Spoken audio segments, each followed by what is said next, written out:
la DTN a pris l'initiative, après la mise en place, il y a quelques semaines de cela, des nouveaux staffs de nos différentes sélections nationales qui touchent bien entendu à toutes les disciplines du football, football à 11, beach soccer, football, futsal, mais aussi le football féminin qui a vu même la création de nouvelles équipes jusqu'au U17, avec aussi l'avènement de l'Académie fédérale avec les U15 garçons et U15 donc féminines. Donc le DTN a convié l'ensemble des membres de ces staffs-là à une réunion d'échange, une sorte d'atelier qui consistera non seulement à faire des évaluations, à faire des partages d'expériences, mais aussi à dégager des perspectives en vue des prochaines échéances qui nous attendent. Tout le monde a suivi le cursus du football sénégalais ces 10 dernières années, où à force de travail, mais aussi à travers un défi qui consistait dans un pari sur l'expertise nationale, l'expertise locale, nous avons fait des résultats jamais réalisés dans l'histoire du football sénégalais, mais aussi des résultats jamais réalisés au niveau continental. Un pays qui, en l'espace d'une année, remporte 5 à 6 trophées continentaux, c'était du jamais vu, je pense même dans le monde. Et tout ça méritait qu'on s'y arrête. Pour ma part, au nom du comité exécutif, j'avais tenu à être là pour marquer notre présence auprès de nos techniciens, de nos staffs, mais aussi les remercier pour le travail qui a été abattu, puisqu'ils nous ont donné raison d'avoir cru en eux. Nous avons toujours tenu bon en ce qui concerne la qualité de notre expertise et nous savions qu'en les mettant dans de bonnes conditions de travail, avec nos centres, mais surtout avec une DTN très dynamique et très proactive et qui s'est basée sur notre plan-programme qui est là depuis plusieurs années, donc plusieurs mandats d'ailleurs. Donc on tenait à remercier tous ces entraîneurs, tous ces staffs des différentes sélections, encourager les entraîneurs, staff des sélections qui n'ont pas encore gagné mais qui ont fait des bons qualitatifs énormes. Je vais prendre l'exemple du football féminin. Il y a 4 ans, 5 ans, on pouvait dire que le football sénégalais était presque inexistant au niveau des compétitions ici au niveau local, mais aussi au niveau international où nous avions du mal à nous qualifier aux différentes CAN. Mais cette année, vous avez vu, nous avons frôlé une participation inédite à la première Coupe du Monde et nous avons enchaîné une deuxième qualification à la CAN.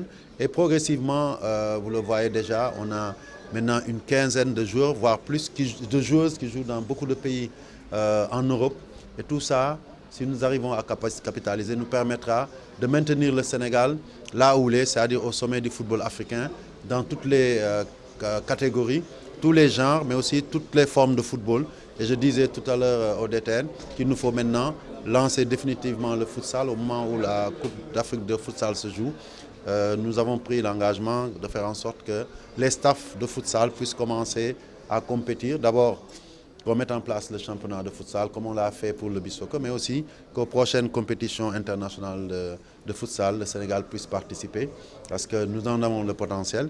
Et je pense aujourd'hui que le plus important dans cette rencontre-là, ce seront les conclusions qui seront tirées parce qu'il est rare de voir un échange intersélection. C'est-à-dire aujourd'hui, on a le sélectionneur de l'équipe A qui est là, on a les sélections de jeunes, on a les autres sélections. Il y a des sélectionneurs qui ont déjà un vécu international, qui ont gagné des trophées continentaux, qui sont allés en Coupe du Monde. Il y a des nouveaux qui sont arrivés. Ces partages de séances de partage, coordonnés par la direction technique nationale, nous permettront de faire un partage des acquis de l'expérience et surtout de gagner du temps, de prendre des raccourcis pour que ceux qui arrivent puissent se reposer sur l'organisation qui est déjà présente, sur l'environnement de nos sélections qui s'est beaucoup assaini. Et c'est pour ça d'ailleurs qu'on voit qu'il y a même les intendants, les médicaux, tout le monde est là pour apporter sa touche parce que la performance de haut niveau, c'est la conjonction de beaucoup de travail, la coordination de beaucoup de compétences pour arriver à ces résultats.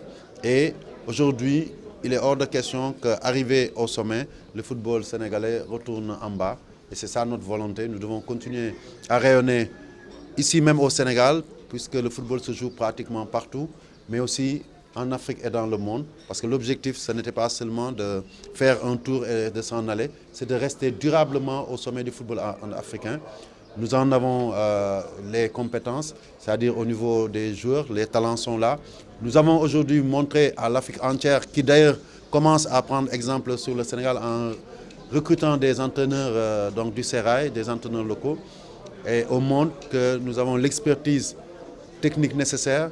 Notre DTN aujourd'hui et les membres des sélections sont instructeurs au niveau des instances de la FIFA et de la CAF. Tout ça montre la valeur et la qualité que nous avons. La fédération s'est beaucoup professionnalisée. Nos sélections n'ont rien à envier à celles qui sont les meilleures dans le monde, non pas parce qu'elles sont plus organisées, parce que simplement elles ont plus de moyens, mais sans avoir les mêmes moyens, nous sommes arrivés à hisser nos équipes nationales à un niveau jamais atteint, et il faut s'en féliciter, mais il faut enfoncer le clou pour rester, comme je l'ai dit, au sommet. Et je sais que le DTN et son équipe, les sélectionneurs en sont conscients, et on fera tout pour qu'aux prochaines échéances, notre trophée puisse être gardé. Et en tout cas, que régulièrement, le Sénégal puisse être cité parmi les vainqueurs des différents tournois auxquels nous participerons en Afrique et dans le monde. Qu'est-ce qui est attendu en termes d'amélioration des conditions des entraîneurs, si on sait que les titulaires restent leur club? Oui. Vous savez, à un moment donné, nous avons été obligés de trancher sur le vif. Parce qu'on le sait, très souvent, nos coachs étaient écartelés entre les sélections et les équipes de clubs qu'ils dirigeaient. Et il arrivait même qu'il y ait des conflits, parce que quand les entraîneurs devaient aller dans des compétitions au long cours, les présidents de clubs le voyaient d'un mauvais œil. Et à un moment donné, on a décidé que les entraîneurs, en tout cas titulaires de nos sélections, devraient faire le choix entre le club et la sélection. En contrepartie, nous avions garanti un salaire minimum. Il est vrai que le travail d'entraîneur d'équipe nationale n'est pas un travail à plein temps, mais il faut qu'on arrive à les sécuriser, à faire en sorte qu'ils puissent toucher un salaire régulier pour qu'ils soient à l'abri du besoin et qu'ils puissent travailler même à plein temps désormais autour de la direction technique nationale. Parce que nous avons dépassé le temps où l'entraîneur de sélection, il venait 15 jours avant la compétition, on le mettait dans un hôtel ou dans un centre, il se préparait une semaine et il voulait gagner. On sait que c'est en continu. Aujourd'hui, tout le monde sait que nos sélections se mettent en regroupement 6 mois ou même 8 mois avant les compétitions. Et donc, c'est ça qui a fait qu'on a décidé de les titulariser dans les sélections. Ceux qui font le choix aussi d'aller dans les clubs, c'est normal parce qu'on a besoin d'expertise dans les clubs. Aujourd'hui, l'exemple typique, c'est Malik Daf. Il a tout gagné avec les sélections. À un moment donné, il a dit, je veux une autre expérience en club. Il est allé au Djaraf. Il faut encourager ça. C'est un système de vase communicant. Un entraîneur peut quitter. Aujourd'hui, on voit les Chergueï qui arrivent en sélection pour la première fois. Et j'espère qu'ils auront la même réussite que Malik. Il y a d'autres qui sont passés par là. Et les équipes nationales leur ont permis de se faire un nom, d'acquérir de l'expérience, comme Youssou Dabo, qui aujourd'hui monnaie ses talents hors d'Afrique, dans un pays de football qui est la Tanzanie. On a la fierté aujourd'hui d'avoir des entraîneurs comme Lamine Ndiaye qui font des résultats excellents aujourd'hui avec le TP Mazembe. Donc Ngala aujourd'hui qui est parti d'ici pour prendre les rênes de l'équipe du Maroc qui veut nous détrôner. Mais je lance juste un défi amical à mon frère Fouzi en lui disant, même avec Ngala, nous on sera prêts à les battre. Et c'est un défi à relever. C'est pour ça que je disais tout à l'heure aussi qu'au moment où on ne gagnait pas dans les autres disciplines, le beach soccer gagnait. Aujourd'hui que les autres ont commencé à gagner, il faut que le beach soccer se maintienne à son niveau, continue dans sa tradition de remporter les trophées en Afrique. Et c'est pour ça que d'ailleurs on a chargé au niveau du COMEX le DTN de voir quelles sont les voies et moyens pour renforcer cette équipe-là. Donc aucune équipe ne sera négligée. Et je disais aussi l'environnement, c'est la logistique. Il y aura une présentation tout à l'heure de l'intendant qui pourra harmoniser dans toutes les sélections la manière de travailler.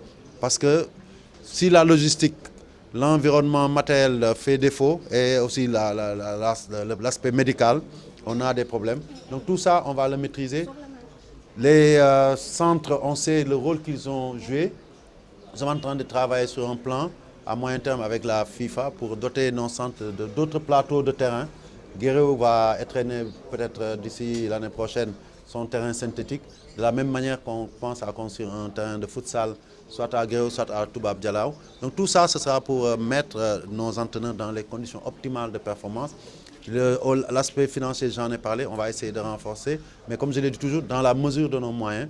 Mais au niveau logistique, au niveau de la préparation, les compétitions, toutes nos équipes, soit on fera venir des équipes ici, des équipes nationales ici pour qu'elles puissent jouer contre nous, soit on ira hors du pays pour avoir des préparations, parce que les entraîneurs n'ont besoin que de ça. Et ils ont montré que quand mis dans les meilleures conditions, ils savent exceller et donner de bons résultats.